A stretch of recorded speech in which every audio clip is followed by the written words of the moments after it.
파이팅 한번 부탁드립니다. 파이팅 한번 하시죠. 상황이. 더불어민주당 파이팅!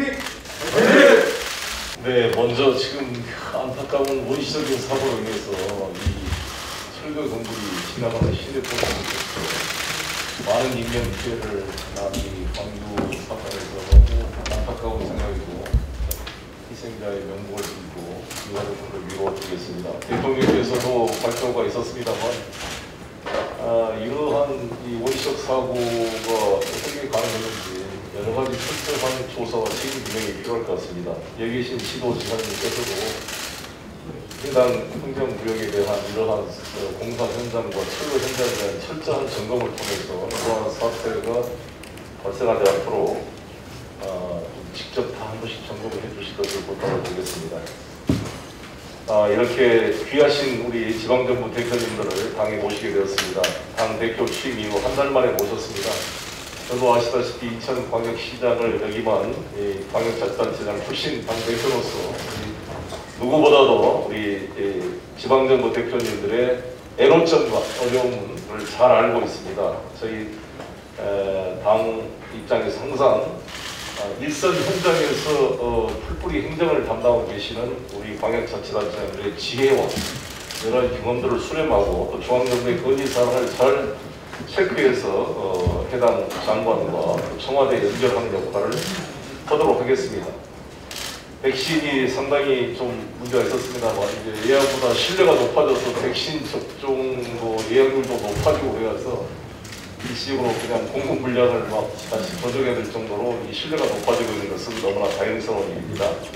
저희들도 백신 공급이 차질 없이 되도록 뒷받침해서 하루속히 집단 면역이 현실화돼서 우리 성인경제가 정상화될 수 있도록 뒷받침해 가겠습니다.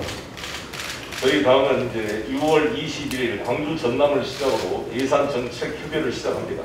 내년도의 예산안 편성과 경제회복 가속화를 위한 장단기 재정운영 방향에 대해서 시도지사님들의 지혜와 의견을 심도 있게 청취하도록 하겠습니다. 민생 활력을 위한 지자체의 중점 과제와 지역 특성화 사업의 추진 등을 위해 당이 적극 힘을 보태겠다는 말씀을 드리겠습니다. 이렇게 귀한 시간을 내주신 시도지사 여러분께 다시 한번 감사드리고 여러분들 이렇게 뵙게 되니까 좀 든든합니다. 항상 우리 지방정부를 뒷받침하는 민주당 중앙당이 되도록 노력하겠습니다. 감사합니다. 오늘 광주에 우리 사무에서 대표님께서 아마 40분쯤에 비행기에 나가셔야 되기 때문에 짧게 하다고 해서 당무보고 대부분은 자료로 나눠드리는 걸 참고로 대체를 하도록 하고요. 다만 한두 가지, 먼저 그 새로운 지도부가 4.7 재보궐선거 이후에 5월 달에 들어섰습니다. 그래서 당내의 소통을 통합하기만 강화하면서 또 대국민적인 그 국민소통 민심경청 프로젝트를 전개를 했습니다. 전국의 253개 지역구 전체에서 낮은 자세로 민생 중심의 당정운용 및 현장 소통을 국민 목소리 청취를 통해서 민생 중심 정당으로 거듭나기 위한 해결 방안을 모색하는 차원에서 진행을 했습니다. 온오프라인 동시에 소통을 해서 5월 25일부터 6월 1일까지 우리 각 지도부 들어선 한 달 기념이었는데요.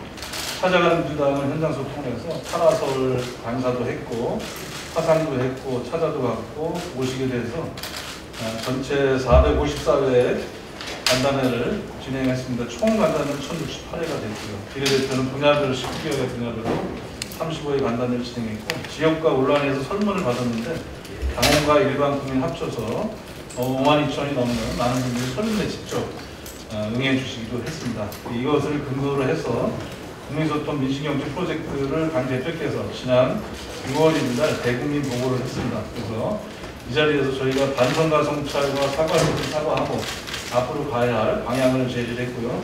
민생의 시간과 국민의 시간을 선언했습니다. 그리고 향후 주요 과제로 백신 확보, 집단 면역, 부동산 문제 해결, 반도체 전략, 기후위기 대응, 한반도 평화 분야의 계기를 민주당이 앞장서 만들어가겠다라는 점을 국민께 보고를 드렸습니다.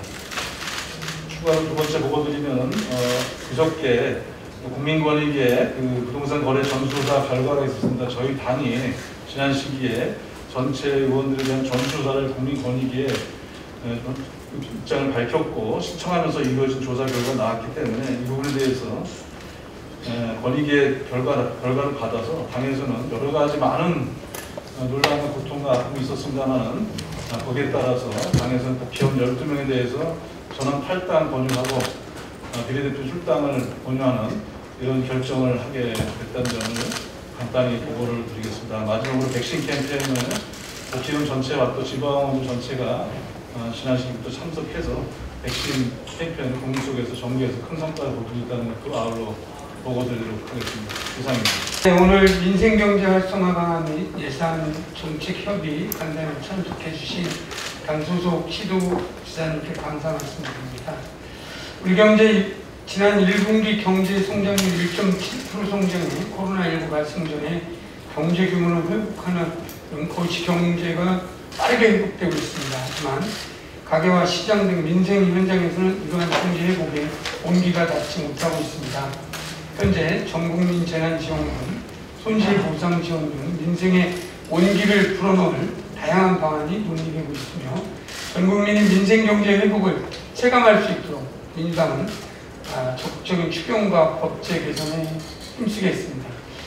2차 재정분권도 신속하게 이루어져야 합니다. 재정분권을 통해 중앙의 기능과 재원을 지방자치단체로 대폭 이양하여 지방자치단체의 자율성과 책임을 강화해야 할 것입니다. 지자체가 충분한 재원을 통해 자율성을 가질 수 있도록 주민들이 실질적으로 겪고 있는 지역 문제를 스스로 해결할 수 있습니다. 아시는 것처럼 당에서는 2차 재정분권을 속도감 있게 추진하고자 재정분권 특별위원회를 설치하고 논의를 지속하고 있습니다. 2단계 재정분권은 당에서 다양한 논의를 수렴하고 있으며 법제 개선을 통해 적극적으로 달성하고자 합니다. 지방소비세를 조정을 통한 추가 지방세수 확충 그리고 중앙정부 기능의 지방정부 이양 등 지방재정을 확충하기 위한 모든 방안을 열어놓고 검토하고 있습니다. 관계부처, 지자체, 시도교육청, 전문가 등 충분한 의견을 수렴하여 조만간 방안을 마련하고 법제 개선을 하여 22년부터 시행할 수 있도록 진행하겠습니다. 시도에서 건의하시는 예산은 적극 반영토록 하겠습니다. 요청하시는 각 사항에 대하여 각 부처의 의견을 고려하고 최대한 조정할 수 있도록 당에서 적극 협조할 것입니다. 오늘 논의를 통해서 민생경제 활성화하고 지자체의 실질적 재원 마련이 이루어지길 기대하고 지자체 현장에서 필요한 민생경제 활성화 방안과 예산 협의사항을 주시면 국회에서 신속하게 논의하겠습니다. 당에서도 관련 법 개정과 예산 반영이 차질 없이 추진되도록 적극 지원하겠습니다. 이상입니다. 네, 송 대표님 취임하신 이후에 우리 민주당 소속 시도지사의 한 자리 모임은 처음이죠. 이런 자리 만들어주신 우리 당 대표님과 우리 윤관석 사무총장의 완주정책위원장을 비롯한 당 지도부에 감사의 말씀을 드립니다. 저를 비롯해 아마 여기 모이신 우리 시도지사님들 모두 지금 코로나19 극복을 위해 최선을 다하고 특히 백신 접종률 제고를 위해 모든 행정력을 집중하고 있습니다. 이런 노력 속에서 우리 중앙당 차원에서 특히 백신 특위를 구성 운영해 주심으로써 우리 인천 송도가 지난번 우리 문재인 대통령님 그 정상회담 그 협상 결과로 삼성 바이오 로직스에서 모더나 백신 위탁 생산하게 되는 새로운 전환점을 가질 수 있었다고 생각합니다. 당에 감사를 드리고요. 현재 그 시설 개선과 기술 승인 등을 지금 받고 있는데 늦어도 8월까지는 아마 생산이 가능할 것으로 보입니다. 또한 셀트리온도 그 개발한 치료제를 수출을 본격화하기 위해서 지금 노력하고 있습니다. 인천은 그 위기가 곧 기회라는 다짐을 가지고 이 전환점을 발판 삼아서 바이오 산업을 코로나19의 미래 성장 그 동력 산업으로 지금 더욱 키워가려고 최선을 다하고 있습니다. 네, 중앙당 차원에서 우리 관련 인프라 구축 등에 적극적으로 지원을 해주실 것을 부탁드립니다. 네, 감사합니다. 송영길 대표님께서 하고 싶은 말 무관하게 하려고 하시니까 예, 먼저 굉장히 중요한 시기에 오늘 시도지사들과 함께 자리를 해주신 송영길 당 대표님, 윤관석 사무총장님, 또 박완주 정책위 의장님입니다. 여러분들 감사의 말씀드립니다. 앞에 말씀을 생략하고 지역대기 한 가지만 말씀드리겠습니다. 지난해 대지가 충남과 혁신도시로 지정된 이후에 이렇다 할 공공기관 이전에 대한 이야기가 진척이 없습니다. 그래서 가능하면 빠른 시간 내, 한 연내에 공공기관 이전에 대한 정부 방침을 분명히해서서 대전뿐만 아니라 지역에 있는 시도지사님들이 이를 충분히 준비해 나갈 수 있도록 방역도 적극적인 역할을 해주시다는 말씀 하나 드리고, 두 번째는 지금 현재 전국 공모사업으로 진행되는 이 K-바이오 랩터브 관련된 부분도 인천도 물론 굉장히 중요한 역할들을 하고 있습니다만 우리 대전도 아래부분 중에서 바이오 플러스가 조성되어 있습니다. 그래서 지금 연구기관도 뭐 다 대전에 있고 600개의 바이오 벤처들이 지금 진행되어 있습니다. 이번에 하는 이 사업은 바로 이런 바이오 벤처 생태계가 잘 구축된 곳이 경쟁력을 갖고 나아갈 수 있도록 해주시고, 또 무엇보다도 이런 공모 사업에 사실 수도권을 제외한 지방은 매우 어려운 환경에서 일을 하고 있는데, 우리가 현재 예타 사업에서도 균형 발전 지수를 반영하듯이 이런 공모 사업에서도 지역이 함께 경쟁하고 또 그래서 기회를 만들 수 있도록 하는 지역 균형 발전 지표를 반드시 반영하는 것이 꼭 필요하다는 생각이 들어서 이번에 당에서 이를 검토해 주시길 부탁드립니다. 우선 변화와 혁신이 절실한 시기에 우리 당이 젊은 리더십을 갖게 돼서 우리가 큽니다. 저도 간단하게 지역 현안 두 가지만 말씀드리겠습니다. 첫 번째는 국회 세종의사당 설치와 관련해서 작년에 예산도 설계 예산 전에 갖고가 됐고, 이 조건이 이제 국회법 개정을 통해서 세종의사당 설치 근거를 마련 의무에 집행한다 이렇게 돼 있어서 예산 확보가 돼 있는데 예산은 지금 한 푼도 집행을 못하고 있는 상황이기 때문에 이번 6월달 임시국회에서 반드시 좀 처리가 되도록, 안 그러면은 이게 정기국회 또 대선 전국 이어져 가지고 어떻게 될지 모른다는 그런 불안감이 굉장히 심각합니다. 꼭 좀 당시에서 챙겨주십사는 말씀드리고요. 두 번째는 지금 이달 중에 제4차 국가철도망 계획이 확정이 됩니다. 그 내용 중에 이제 우리 충청권 광역철도망 계획이 있는데, 우리 시민들은 우리 정부 청사에서 서울까지 직결 노선, 어차피 광역철도망은 높이 돼 있기 때문에 그 노선을 활용을 해서 국철이 다닐 수 있도록 하자는 그런 사항이기 때문에 이게 이달 중에 좀 결론을 내야 될 사항이라서 당지도의 관심을 갖고 좀 반영시켜 주시다 그런 드리겠습니다. 우리 송일 대표님 모시고서 민생 행보가 굉장히 국민들 마음에 반영된다는 말씀을 제가 먼저 드리고요. 축하드립니다.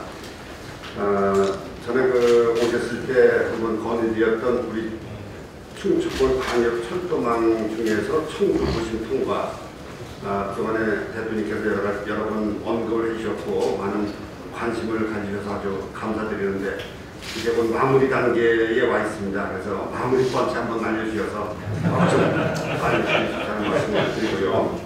두 번째는 우리 충청권 4개 시도가 2027년도에 유니버시아드 대회 신청을 합니다. 근데 이게 시간이 촉박해서 국가에서 국가 정책으로 예타 면제를 해서 할 수밖에 없는 그런 상황인데, 현재 2018년도에 평창 동계 올림픽을 치르고 나서 앞으로 현재 10년, 20년 동안에 아무 국제 행사 유치 계획이 없습니다. 유일하게 2027년 유니버시아드를 위한 것이다 이렇게 생각해 주셔서 국가자치관을 좀 도와주시면 좋겠다는 말씀 드리고요. 하나는 우리 좀 잠깐 말씀을 드리고 싶은 게, 국가 정책을 결정하고 하실 때 지방과 관련된 문제, 지방과 관련된 정책은 시도지사 의견들을 충분히 듣고 결정해 주시면 좋겠다는 건의 말씀을 드립니다. 작년에 통과됐던 지방자치법, 또 자치경찰 관련법, 그다음에 소방공무원을 국가직 하는 이런 세 가지를 보더라도 전혀 지방 의견이 반영이 안 된 상태로다가 이제 통과가 돼서 앞으로 이런 점에 있어서 많은 관심을 가져주시기를 제가 건의를 드립니다. 이상입니다. 소중한 기회 주셔서 감사합니다. 울산에서 현안 2개만 말씀드리겠습니다. 하나는 울산 의료원 건립에 좀 힘을 좀 설득 겁니다. 그다음에 두 번째는 그럼 너무 짧은데요.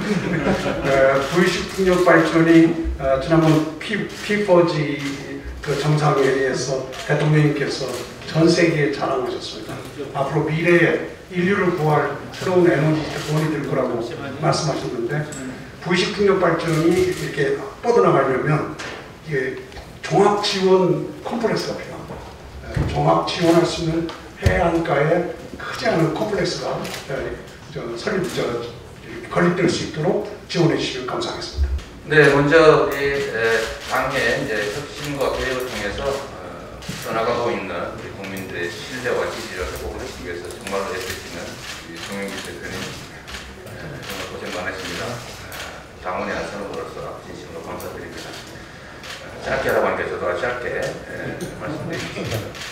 우리 박완주 의장님께서 말씀하셨던 것처럼 우리 전 국민이 매우 어려운 경제적 상황에 처해 있고 이 경기 회복의 공기를 다 함께 누리지 못하기 때문에 신속한 그리고 과감한 전 국민 상대의 재난지원 지급이 있었으면 좋겠다라고 하는 것이 현장 진정을 맡고 있는 제 입장에서 감사드리면서 또 신속하게 처리 부탁드립니다. 아주 사소해 보이는 거긴 한데 제가 대표님께 확실히 하나 말씀드리고 싶은 게 있습니다. 정치나 행정은 신뢰가 중요하지 않습니까? 그래서 신뢰가 있어야 예측 가능하고 그래야 믿을 수가 있는 것인데 지금 제가 경기도에서 인천도를 비슷할 수 있는데 겪고 있는 어려움이 있습니다. 이게 뭐냐면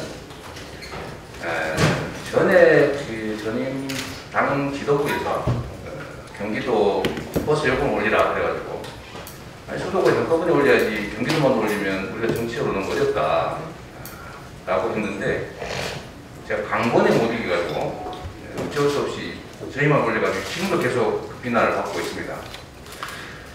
그런데 문제는 그때 당시에 저희가 이제 우리 도민들한테 설득하기 위해서 광역버스 문제는 국가사무화를 하겠다고 사실은 국토부가 먼저 제의를 해서 당이 중재를 하시고 그래서 그걸 저희가 받아들이는 조건으로 뭐 조건은 그렇지만 받아들이면서 저희 버스용 올려줬거든요.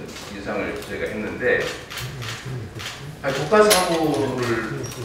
국가사무를 전환을 하면 광역버스를 그 비용을 당연히 국가가 내준다는 얘기 아닙니까?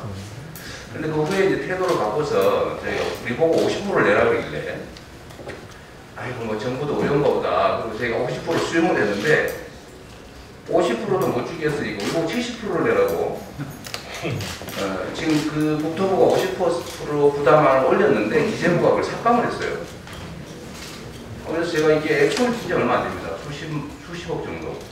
뭐 최대 해봐야 뭐 나중에 다 전환해도 조금 얼마 안 되는데 국가행정이 지방정부하고 중앙정부가 합의를 했는데 그걸 기재부가 일방적으로 뒤집고 마음대로 해라 이런 태도를 보이는 거는 이거는 정말 원칙과 신뢰에 어긋나는 태도 같습니다. 작년 예산 심사 때도 이게 상당히 논의가 됐는데 뭐 정말 꿋꿋하게 붙어가지고 지금 그냥 저희가 일단 70% 부담을 하고 있는데 이 행정을 이렇게 하면 안 되지 않습니까?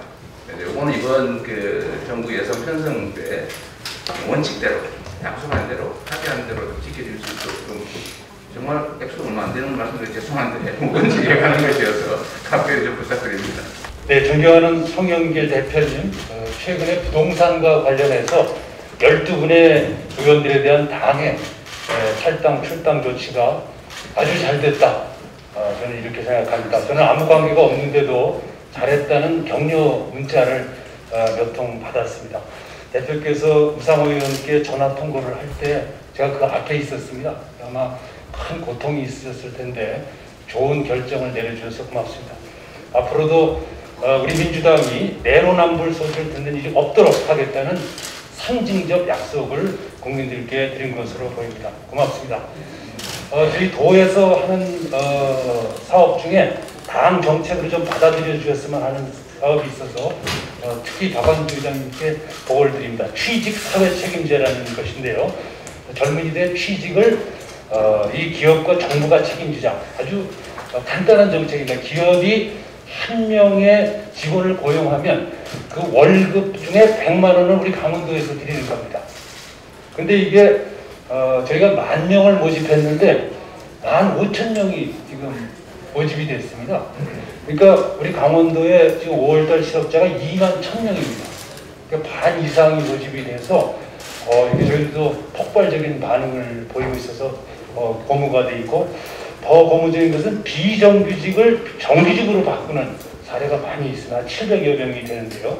요거를 좀 검토해 주시고, 10,000명을 취직시키는 데 드는 비용이 1,200억입니다. 이게 이제 우리 강원도에서 나가는 실업수당이 3,300억입니다. 그러니까 실업수당보다도 더 적게 듭니다. 요 점을 만약에 전국에 이제 오늘 날짜로 실업자 수가 114만 명이 있는데요. 그분들을 다 이렇게 취직시킨다 그러면 13조 정도가 되겠습니다. 그러니까 재난지원금 15조보다 조금 좀 적게 되는 액수여서 이거를 좀 당의 정책으로 검토해 주시고, 시도지사님들도 함께 좀 검토해 주시면 우리 민주당이 이 내로남불도 벗어나고 청년들로부터도 신뢰를 얻는 좋은 기회가 될 것으로 보고 있습니다. 박완주 의장님께 상세히 보고에 올리도록 하겠습니다. 고맙습니다. 자, 몇 가지만 다 아시는 분이고 시간이 제한을 받으니까요. 아까 우리 이시종 지사님 말씀하셨는데 지방자치법, 경찰법, 중앙지방협력교육법 이렇게 다 통과 많이 됐는데 지방의 의견을 듣지 않고 법안들이 국회를 통과한다는 불만을 거의 다 받고 있다. 이렇게 참고해 주시기 바라고요. 특히 중앙지방협력교육법 가지고는 아직 실행이 안 됐기 때문에 조속히 실행이 될 수 있도록 좀 조치해 주시기 바랍니다. 그 다음에 코로나 위기 때문에 바뀐 상황이 여러 가지가 있지만 지방자치단체 역할이 엄청나게 커졌다는 사실입니다. 지방자치단체 역할이 커졌다는 얘기는 결국은 인구 산업성을 분산해야만 된다는, 미래의 세대는 우리나라는 그렇게 가야만 된다. 자, 그렇게 하려면 균형발전과 분권 강화의 논리가 필요할 수밖에 없습니다. 그 중에 분권 강화 중에 재정분권은 최고의 가치라고 보여지는 겁니다.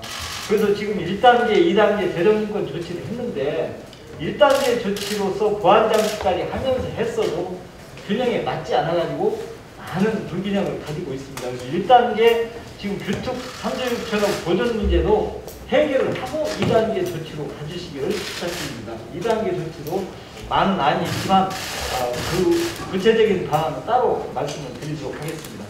그 다음에 균형 발전 하다 보니까 SOC 분야에 대한 각 지역이 다 지금 아마 난리를 떨고 있는 걸로 알고 있는데, 이 SOC 배분 기준이 비시분석 예타라고는 제도 때문에 문제가 생겨나는 것입니다. 그 예타 제도를 확실하게 이번에 고쳐주시지 않으면 끊임없이 이 상태를 지속될 것이다. 저는 이렇게 봅니다.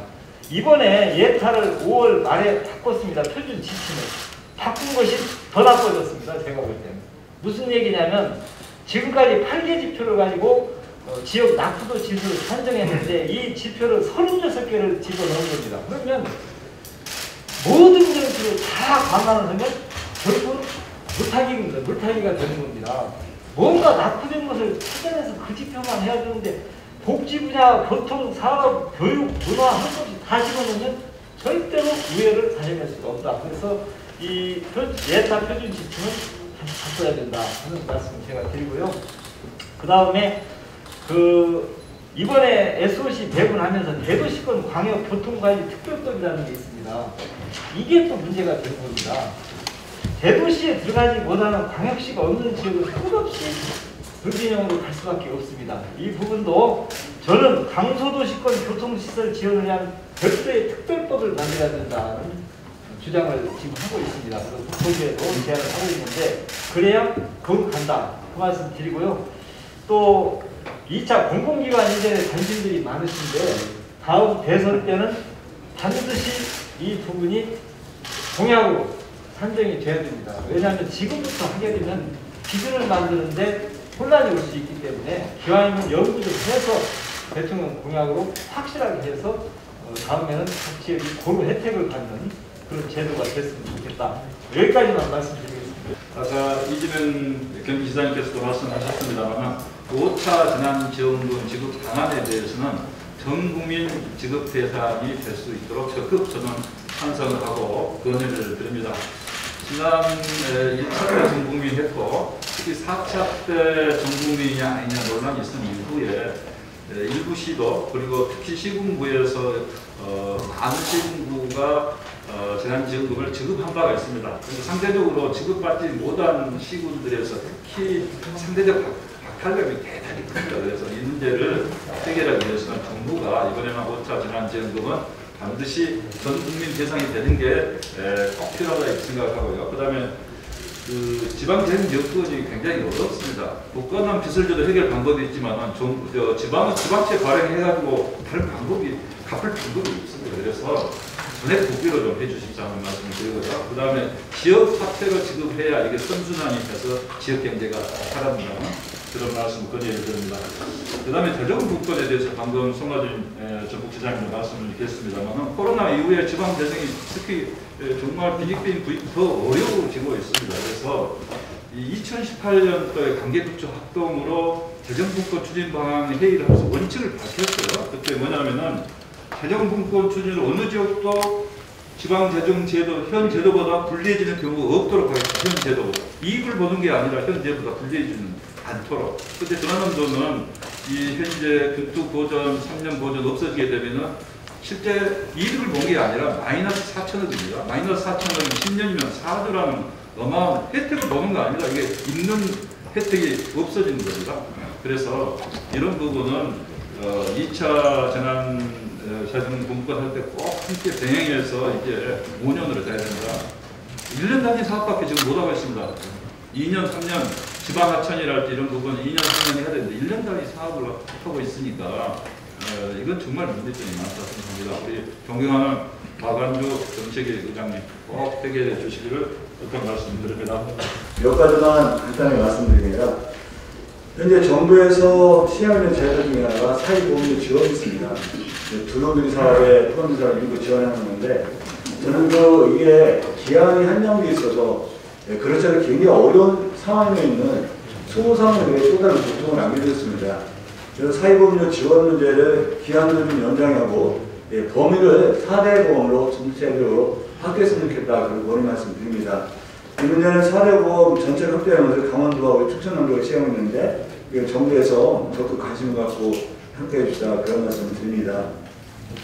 지역 문제 한 말씀만 드리면 지금 충청남도에서는 서산 미남, 충남 미남 건설을 지금 추진하고 있습니다. 공군비행장을 활용해서 한 509억 정도 들어가는 공항 건설인데 하여튼 이 문제를 좀 중앙당에서도 좀 집중적으로 좀 관심을 갖고 청원해 줍시다 그런 말씀 드립니다. 또 아까 2차 공공연 이전 문제를 말씀하시는데요. 충청남도도 같은 의견입니다. 사실 우리 지난번 당대표님께서 말씀을 하신 거란 말이죠. 이거를 대선 공약까지 갈 게 아니라 우리 중앙당에서 결단을 내렸으면 좋겠다 그런 말씀 드리고요. 한 가지만 더 말씀드리면 제가 존경하는 김현욱 도지사님 말씀에 적극 반대는 게 절대 아니고 제 의견을 말씀드린다면 재난지원금 문제가 저는 그렇게 생각합니다. 정부는 철학과 가치가 있는데 그것 떠나서 이렇게 힘든 상황에서 공무원이라든가 공기업, 공공기관, 뭐 삼성전자나 LG전자에 다니시는 분들한테 똑같이 나눠주는 게 적절한가? 저는 오히려 정말 고통받고 있는 소상공인들에게 우리 공무원한테 줄 10만 원이라든가 아니면 몇만 원 정도를 더 두텁게 지원하는 게 타당하지 않을까 하는 의견도 아울러 말씀드립니다. 네, 고맙습니다.